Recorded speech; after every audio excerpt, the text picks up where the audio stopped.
Your brain is dying. No, seriously, social media is rewiring it to crave distractions and kill your focus. But there's a way to fight back, and it only takes 10 minutes a day. Ever wonder why focusing feels impossible? Why you start a book but can't finish a page? Social media has rewired your brain for instant gratification, destroying your patience for deep learning. Each time you scroll, your brain gets a dopamine hit. Over time, it stops valuing real learning because quick, easy content feels better.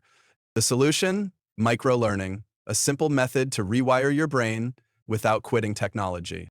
Instead of mindless scrolling, swap 10 minutes a day for intentional learning. Read one page of a book. Watch one deep dive video. Absorb one key idea at a time.